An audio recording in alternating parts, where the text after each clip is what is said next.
തലമുറകളോളം സമാനതകളില്ലാത്ത രുചി. LG കായം. എനിക്ക് ചില ആവശ്യതയൊക്കെ ഉണ്ട്. അതുകൊണ്ട് നാളെ താൻ പോയി ഓഫീസ് തുറക്കണം. ആ, കൂട്ടിന് സാഗറും വരും. അയാൾ എന്തിനാ വരുന്നേ? എന്താ വന്നാല്? ഇനി അധിക ദിവസം കണ്ണന്റെ ജീവിതത്തിൽ മഹാലക്ഷ്മി ഉണ്ടാവാൻ പാടില്ല. അതെന്റെ ഉറച്ച തീരുമാനമാണ്. എടാ, ഇതിന്റെ ക്ലൈമാക്സ് കഴിഞ്ഞു. മഹാലക്ഷ്മി ഇനി എന്തു പറഞ്ഞാലും കണ്ണനും ആനന്ദും ഒന്നും വിശ്വസിക്കരുത്. അത് നിന്റെ മിടുക്ക് പോലെ ഇരിക്കും. അതിന് വേണ്ടതൊക്കെ ഞാൻ ചെയ്തല്ലോ സാർ. കണ്ണേട്ടനില്ലാതെ എനിക്കൊരു നിമിഷം പോലും ജീവിക്കാൻ പറ്റില്ല. ഇങ്ങനൊരു ഭാര്യയാണല്ലോ ആനന്ദും ലേഖയെ സംശയിക്കുന്നത്. ഇന്നലെ മുതൽ ഞാൻ കാണുന്നതാ. ഏതു നേരവും കണ്ണേട്ടന്റെ സംസാരത്തിനിടയിൽ എന്തൊക്കെയോ ചിന്തിക്കുന്നുണ്ട്.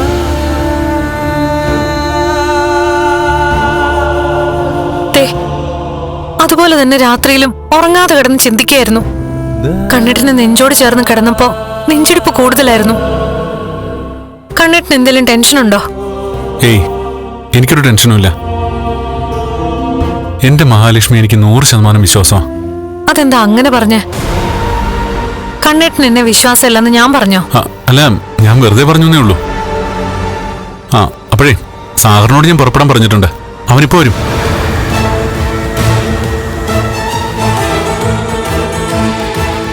ഇവർക്കിടയിൽ എന്തോ നടന്നിട്ടുണ്ട്. അവനോട് ഇയാൾക്ക് നല്ല ദേഷ്യമുണ്ട്.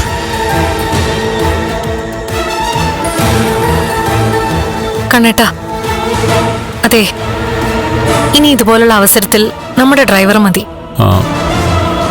അതിനയാള് ലീവിലല്ലേ മഹി? ലീവിലാണെങ്കിൽ മറ്റാരെങ്കിലും ഡ്രൈവറായിട്ട് വെക്കണം. എന്തിനാ ഓഫീസ് സ്റ്റാഫിന് അധികം ജോലി ഏൽപ്പിക്കുന്നേ? അതിന് അധികം ശമ്പളം അവന് കൊടുത്താ പോരെ? അല്ല, എനിക്കെന്തോ മറ്റുള്ളവർ തെറ്റായ കണ്ണിലൂടെ നോക്കുന്നുണ്ട്. അയാൾക്കൊപ്പം യാത്ര ചെയ്യാൻ കുറച്ച് ബുദ്ധിമുട്ടുണ്ട്. അവൻ തന്നോട് മോശമായിട്ട് സംസാരിക്കുകയോ പെരുമാറുകയോ ഒന്നും ചെയ്തിട്ടില്ലല്ലോ ഇതുവരെ. എന്താന്നും പറയാത്തെ? എന്റെ കണ്ണേട്ടനിൽ നിന്ന് 1-2 സത്യങ്ങൾ മറച്ചു വെച്ചിട്ടുണ്ട്. അത് തെറ്റാണോന്ന് എനിക്കറിയില്ല. ഇപ്പോ താനാ എന്തിനെ പറ്റിയാ ചിന്തിക്കുന്നത്? ഒന്നുമില്ല കണ്ണേട്ടാ. ഈ വീടിനകത്തുള്ളവര് തന്നെ എന്നെ സാഗറിനെയും ചേർത്ത് ഓരോന്ന് പറയുന്നതുകൊണ്ട് ഞാനിപ്പോ അയാളുമായി കൃത്യമായ ഒരു അകലം പാലിച്ചാ പോകുന്നത്. അത് തെറ്റല്ലേ മഹി? അതിലൊരു തെറ്റുമില്ല കണ്ണേട്ടാ. ആണിനെയും പെണ്ണിനെയും ചേർത്ത് ആരെങ്കിലും എന്തെങ്കിലും പറഞ്ഞ കൂടുതൽ പരിക്ക് പറ്റുന്നത് പെണ്ണിനായിരിക്കും. ആ കാലോട്ടൊക്കെ പോയില്ലടോ. ഇന്ന് പെൺകുട്ടികൾ ആരെങ്കിലും അനാവശ്യമായിട്ട് എന്തെങ്കിലും പറഞ്ഞാല് പോടാ പുല്ലെന്നല്ലേ ഇന്നത്തെ പെൺപിള്ളേർ പറയുന്നത്. ഞാനതിന് ഇന്നത്തെ പെണ്ണൊന്നും അല്ലല്ലോ, ഇന്നലത്തെ പെണ്ണ് തന്നെയാ. ഇന്നലത്തെ പെണ്ണായിക്കോ, പക്ഷേ കുറച്ചൊക്കെ ഇന്നത്തെ പെണ്ണും ആവണം. എന്നാൽ ഇക്കാലത്ത് നിലനിൽപ്പുണ്ടാവൂ. ഇതെന്താ ഈ സാരി കൊടുത്തേ? മേക്കപ്പും വളരെ കുറവാണല്ലോ. എന്റെ കണ്ണേട്ടൻ കൂടെയില്ലല്ലോ, അതുകൊണ്ട് ഇത്ര മേക്കപ്പ് ഒക്കെ മതി. എന്നാ പിന്നെ പോവാം.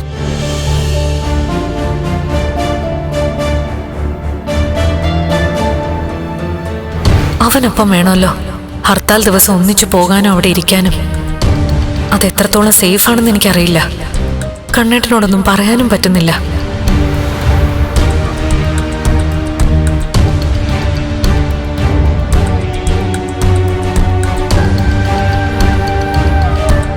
അപ്പോഴേ ആനന്ദവും ലേഖയും അങ്ങോട്ട് വരുന്നുണ്ടെന്ന് വിളിച്ചു പറഞ്ഞായിരുന്നു. ഓ, അത് ശരി. അവിടെ എനിക്ക് കൂട്ടിരിക്കാൻ വരാണോ? അല്ലല്ല, അവർക്കെന്തോ സ്വർണ്ണമൊക്കെ അവിടുത്തെ ലോക്കറിൽ വെക്കണമെന്ന്. ലേഖയുടെ കുറെ സ്വർണ്ണമൊക്കെ അവിടെ ഇരിപ്പുണ്ട്. അതിൽ നിന്ന് കുറച്ച് എടുക്കുകയും കുറച്ച് വെക്കണമെന്നൊക്കെയാ പറഞ്ഞത്. അത് നന്നായി. ലേഖ വന്നാ പിന്നെ എനിക്ക് സംസാരിക്കാൻ ഒരാളായല്ലോ. അതിന് കൂടുതൽ സമയം അവരവിടെ ഇരിക്കില്ല. അവരുടെ പരിപാടി കഴിഞ്ഞിട്ട് അവരങ്ങ് പോവും.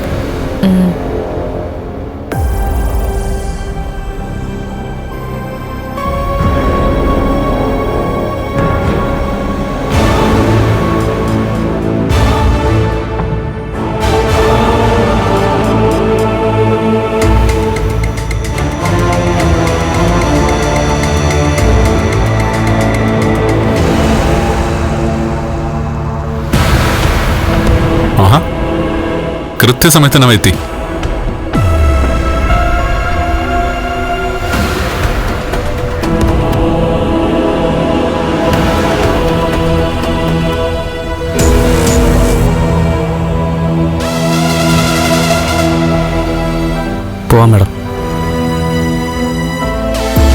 ഇയാള് സാഗറിനെ ബുദ്ധിമുട്ടിക്കണമെന്നൊക്കെ പറഞ്ഞു.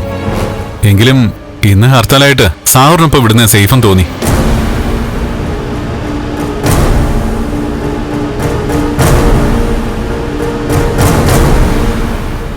മാഡത്തിന് ബുദ്ധിമുട്ടാണെങ്കിൽ എന്നെ വിളിക്കേണ്ട കാര്യമില്ലായിരുന്നു സാർ. ഇന്ന് ഇയാൾക്ക് സാഗറിനൊപ്പം വരാൻ ബുദ്ധിമുട്ടേണ്ട കാര്യമൊന്നുമില്ലല്ലോ.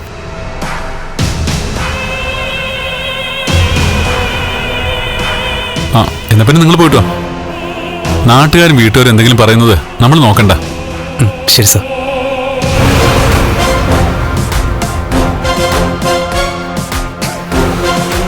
ഞാൻ പോയിട്ട് വരാം കണ്ണേട്ടാ.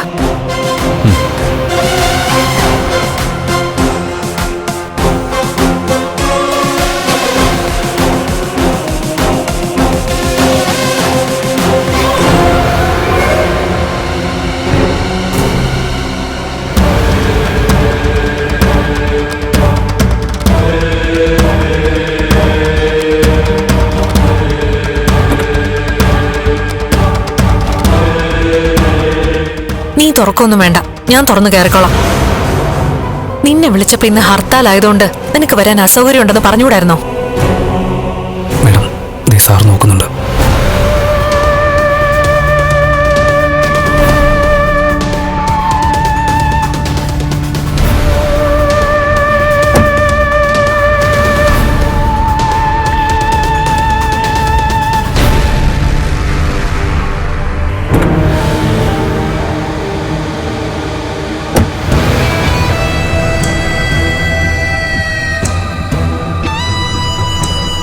നിന്നെ മറ്റാരെക്കാളും വിശ്വാസം എന്റെ കണ്ണേട്ടന്. ആ വിശ്വാസം നീ തകർത്തത്. കാറെടുക്ക്.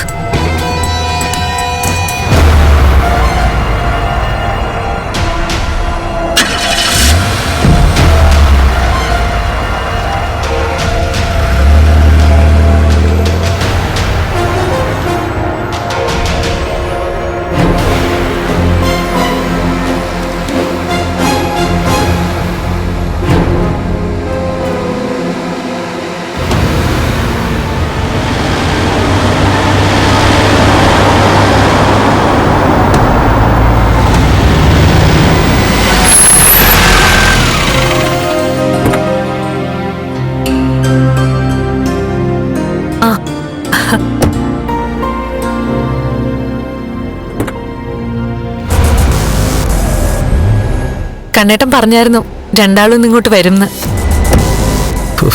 മാരണങ്ങൾക്ക് വരാൻ കണ്ട ദിവസം. മഹീന്ന് കൂടുതൽ സുന്ദരിയായിട്ടുണ്ടല്ലോ. എപ്പ കാണുമ്പോഴും ലേഖയ്ക്ക് ഇത് തന്നെയാണല്ലോ പറയാനുള്ളത്. ഇവള് പറയുന്നതിലും കാര്യമുണ്ട്. ഓരോ ദിവസം കൂടുന്തോറും ഇവളുടെ സൗന്ദര്യം കുറഞ്ഞു കുറഞ്ഞു വരിക. മഹിയുടെ കൂടി കൂടി. അതിനിടയിലും എനിക്കിട്ടെന്തെങ്കിലും പറയാൻ കിട്ടുന്ന ചാൻസ് മിസ്സാക്കത്തില്ല.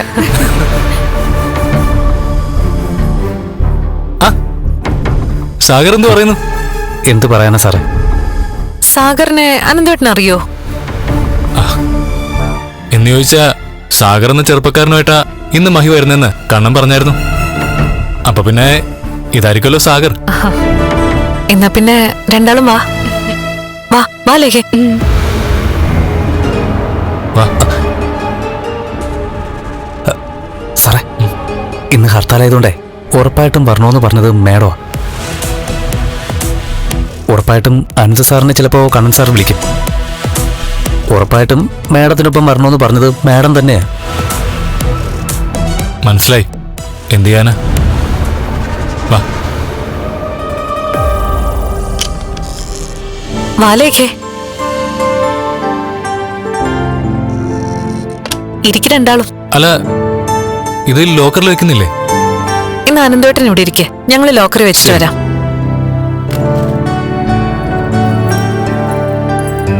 വാ ലേഖേ.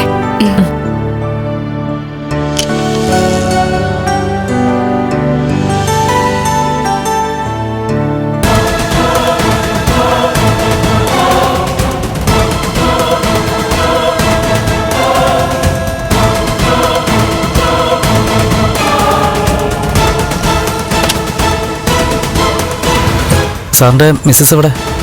അവര് ലോക്കറിൽ സ്വർണം വെക്കാൻ പോയി. സാഗർ പറഞ്ഞ സത്യമാണല്ലോ. ഇന്ന് ഹർത്താലായതുകൊണ്ട് സാഗർ ഇവിടേക്ക് വരണമെന്ന് മഹാലക്ഷ്മി പറഞ്ഞായിരുന്നല്ലോ. പറയാതെ പിന്നെ പറഞ്ഞത് ഞാൻ പറയേണ്ട കാര്യമുണ്ടോ സാറേ? ഹുഫ്, വല്ലാത്തൊരു ഊരാക്കുടുക്കിലാണ് ഞാൻ പെട്ടിരിക്കുന്നത്. ഇന്ന് സാറും സാറിൻ്റെ വൈഫും വന്നത് എന്തായാലും നന്നായി. അല്ലെങ്കിൽ അവർ വീണ്ടും എന്നോട് മോശമായിട്ട് സംസാരിക്കും, പെരുമാറും. ഇനി അങ്ങനെ എന്തെങ്കിലും ചെയ്താൽ ഞാൻ ശക്തമായിട്ട് പ്രതികരിക്കും സാർ. അങ്ങനെ വന്നാൽ അവർ കഥകൾ വളച്ചൊടിക്കാനുള്ള സാധ്യതയുണ്ട്. അതുകൊണ്ടാണ് ഞാൻ കണ്ണൻ സാറിനോട് പറയേണ്ടതെല്ലാം പറഞ്ഞത്. പിന്നെ സാറിനോടും. കുഴപ്പമില്ലടോ. കണ്ണന് മഹാലക്ഷ്മി അമിതമായിട്ട് വിശ്വാസമായിരുന്നു. ആ വിശ്വാസത്തിനിപ്പോ കോട്ടം തട്ടിയിട്ടുണ്ട്. ഞാൻ പറഞ്ഞല്ലോ, അവനൊരിക്കലും പരിക്ക് പറ്റാൻ പാടില്ല. അവനെന്റെ പ്രിയപ്പെട്ട സുഹൃത്ത്, ആത്മാർത്ഥ സുഹൃത്ത്. അതുകൊണ്ട് ഒരു നിമിഷം പോലും അവൻ വിശ്വസിച്ച് വിവാഹം കഴിച്ച അവന്റെ പങ്കാളിയിൽ നിന്ന് അവന് ചതി ഉണ്ടാവാൻ പാടില്ല. അവള് കാരണം അവൻ കരയാൻ പാടില്ല. പോരായ്മയുള്ള ഭർത്താവിനൊപ്പം ജീവിച്ചിട്ട് ആ പോരായ്മകൾ നികത്താൻ അന്യ പുരുഷനോടൊപ്പം പോകുന്നവളാണ് മഹാലക്ഷ്മിയെങ്കിൽ നേരത്തോട് നേരം അവൾ അവന്റെ ജീവിതത്തിൽ നിന്ന് പോയേ പറ്റൂ. അതിനുമുമ്പ് ഞാൻ ചിലപ്പോൾ ഈ ഓഫീസിൽ നിന്ന് പോകും സാറേ. അതിന്റെ ആവശ്യമില്ല. തെറ്റ് ചെയ്യാത്തവര് ഇവിടെ തുടരണം. വഴിവിട്ട രീതിയിൽ ഇവിടെ ജീവിക്കുന്നവര് സമയത്തും കാലത്തും അവരുടെ സുഖം തേടി കണ്ണന്റെ ജീവിതത്തിൽ നിന്ന് പോവാൻ വേണം. ഇന്ന് സാറിവിടെ ഉണ്ടാവോ? ഇല്ല. ഇന്ന് ഇവിടെ എന്തൊക്കെയാ നടക്കുന്നതെന്ന് കൃത്യമായിട്ട് നീ ഞങ്ങളെ അറിയിക്കണം. ശരി സാറേ. ആ, അവരിപ്പോ ലോക്കറിൽ സ്വർണം വെച്ചിട്ട് ക്യാബിനിൽ എത്തിക്കണം.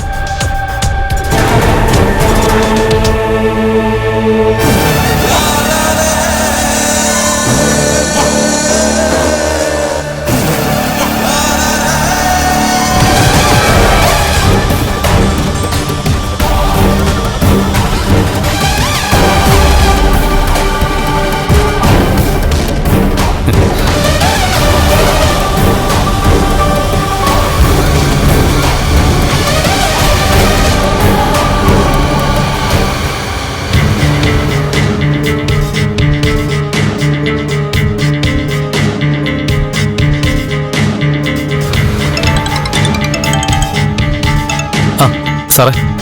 എടാ, ഇന്ന് നീ അവളും തനിച്ചല്ലുള്ള അവിടെ. എടാ സാഗര, ഇന്ന് എന്തെങ്കിലുമൊക്കെ നടക്കണം. ഒരു ധൈര്യത്തിന് നീ ഒന്ന് മിനിങ്ങിക്കൂടാ. 2 പെഗ് അകത്ത് ചെല്ലുമ്പം എന്തും ചെയ്യാനുള്ള തന്റെ ഇടം കിട്ടും. ശരി സാറേ. സാറ് തന്ന ഫോറിൻ സാധനം കയ്യിലുണ്ട്. ഞാൻ എൻ്റെ മനസ്സും ശരീരവും തണുപ്പിച്ചിട്ട് ലഹരിയിൽ തന്നെ അവളുടെ മുന്നിലേക്ക് പോവാം. ഓക്കേടാ, നിന്റെ വിളിക്കായി ഞാൻ കാത്തിരിക്കും.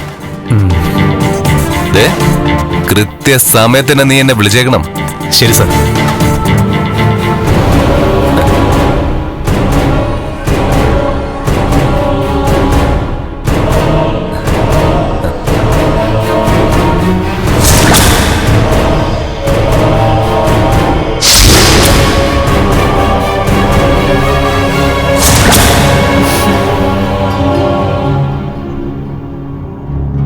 ഞങ്ങൾ സ്വർണ്ണമൊന്നും ബാങ്ക് ലോക്കറിൽ വെക്കാറില്ല. ഇവിടെ ഇവന്റെ ലോക്കറിൽ കൊണ്ടുവയ്ക്കാറാ പതിവ്. അത് ബാങ്കിൽ വെക്കുന്നതിനേക്കാളും സുരക്ഷിതമായിരിക്കുമെന്ന് ഞങ്ങൾക്കറിയാം. കണ്ണേട്ടന്റെ ലോക്കറ് കള്ളന്മാർക്ക് പോലും കുത്തി തുറക്കാൻ പറ്റില്ല. ആ, അത് കണ്ണേട്ടനും പറയാറുണ്ട്. അല്ല, ഇന്ന് ഹർത്താലായതുകൊണ്ട് മറ്റു സ്റ്റാഫുകൾ ആരും ഇല്ലല്ലോ. സാഗറും മഹി മാത്രമല്ലേ ഇവിടെ ഉള്ളൂ. ഞാൻ കൂട്ടിരിക്കണോ? അയ്യോ, അതിന്റെ ആവശ്യമൊന്നുമില്ല. നിങ്ങൾക്ക് എന്തേലുമൊക്കെ തിരക്കാണില്ലേ? ആ, 1-2 ബന്ധുക്കളുടെ വീട് വരെ പോണം. ഇനി തിരിച്ചു പോകുന്നതിന് മുമ്പ് ആരും പരാതി പറയാൻ പാടില്ലല്ലോ. ഉടനെ തിരിച്ചു പോകുന്നില്ലെന്നല്ലേ പറഞ്ഞേ? തിരിച്ചു പോയിട്ടും വലിയ കാര്യമൊന്നുമില്ല. അവിടെ ഞങ്ങളുടെ ബിസിനസ് നോക്കാൻ ആൾക്കാരുണ്ട്. പിന്നെ മഹിയെ കണ്ട ശേഷം കുറച്ചു ദിവസം കൂടി ഇവിടെ നിൽക്കണമെന്ന് തോന്നി. പക്ഷെ പെട്ടെന്ന് അനന്തോട്ടൻ തീരുമാനം മാറ്റിയേ. അനന്തോട്ടാ? അല്ല, പോകുമ്പോ കണ്ണനെ കൂടെ കൊണ്ടുപോകുന്ന വിചാരിക്കുന്നത്. അയ്യോ, കണ്ണേട്ടൻ അതിന് സമ്മതിച്ചോ? കുറെ നാളായിട്ട് ഞങ്ങൾ അവനെ വിളിക്കുന്നുണ്ട്. അവൻ ഈ ബിസിനസിന്റെ തിരക്കൊക്കെ പറഞ്ഞൊഴിഞ്ഞു മാറി നിൽക്കുമായിരുന്നു. ഇത്തവണ എന്തായാലും അവനെ കൊണ്ടുപോകണം. അപ്പൊ ഞാൻ വരണ്ടേ? കണ്ണനുള്ളിടത്ത് ലക്ഷ്മി വേണമല്ലോ. എന്നും അങ്ങനെ വേണമെന്നാണ് ഞങ്ങളുടെ ആഗ്രഹം. കൃഷ്ണനുള്ളിടത്ത് രാധയുള്ളതുപോലെ കണ്ണനുള്ളിടത്ത് ലക്ഷ്മിയും വേണം. പക്ഷേ അതൊക്കെ നടക്കണമെങ്കിൽ ദൈവം കൂടി വിചാരിക്കണം.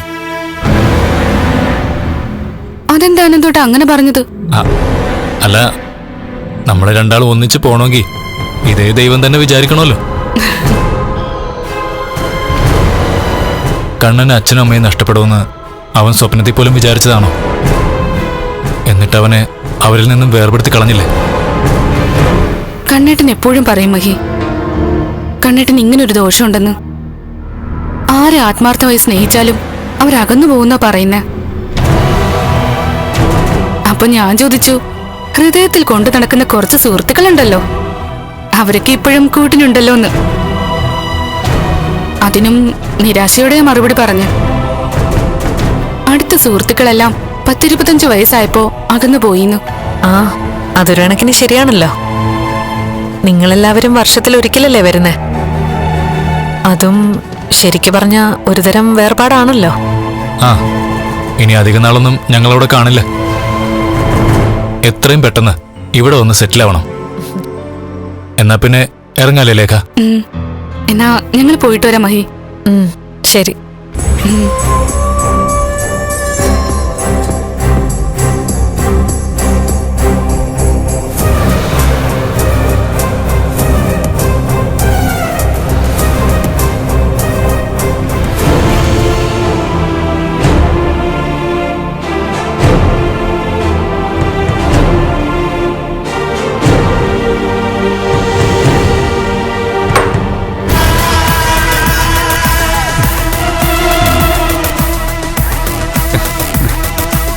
രണ്ട് പെഗ് അടിക്കാനാ പറഞ്ഞത്, പക്ഷേ 3-3.5 പെഗായി.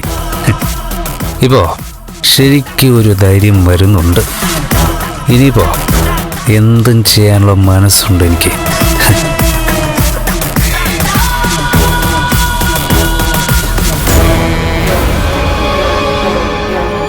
കണ്ണനും കൂട്ടുകാരനും അയാളുടെ ഭാര്യയും എല്ലാ അർത്ഥത്തിലും അവളെ വെറുത്തു എന്ന് വെച്ചാ പന്തുരുണ്ട് എൻ്റെ കോർട്ടിൽ വന്നു കഴിഞ്ഞു. ഇനി ഞാൻ ആ പന്തിനെ കണ്ണൻ എന്ന ഗോളി ഇല്ലാത്ത സ്ഥിതിക്ക് നേരെ ഗോൾ പോസ്റ്റിനുള്ളിലാക്കിയാൽ മതി.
എന്ത് വേണം?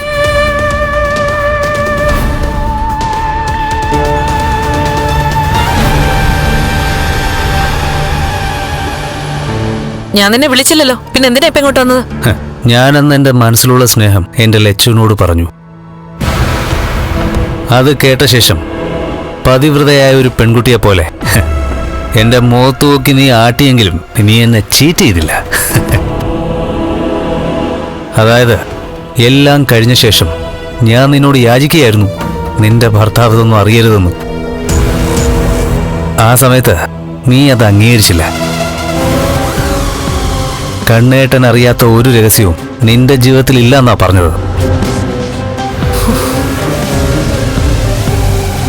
അത്രയ്ക്ക് തറപ്പിച്ച് നീ പറഞ്ഞിട്ട് പോയപ്പോ അത് ഉറപ്പായിട്ടും തൊട്ടടുത്ത നിമിഷം തന്നെ എന്നെ വിളിപ്പിക്കുമെന്നാ ഞാൻ കരുതിയത്.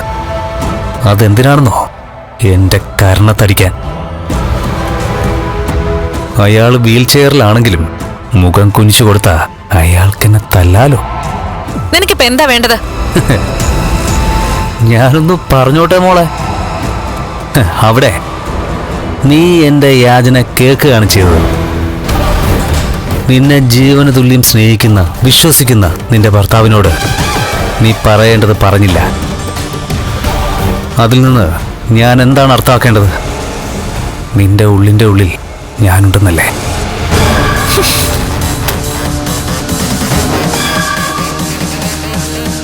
അയ്യോ, ദേഷ്യം ഒന്നും കാണിക്കണ്ട. ഈ ദേഷ്യം അന്ന് ഞാൻ ഗസ്റ്റ് ഹൗസിൽ വെച്ച് കണ്ടതാ. അതിനുശേഷം ദേ ഈ നിമിഷം വരെ മുഖം കറുത്താ നീ നടന്നിട്ടുള്ളത്. എങ്കിലും ഞാൻ തറപ്പിച്ച് പറയുക, എന്റെ ലച്ചുവിന്റെ മനസ്സിൽ ഞാനുണ്ട്. കണ്ണൻ എന്ന യോഗ്യനല്ലാത്ത ഭർത്താവിനേക്കാ നീ എന്നെ സ്നേഹിക്കുന്നുണ്ട്.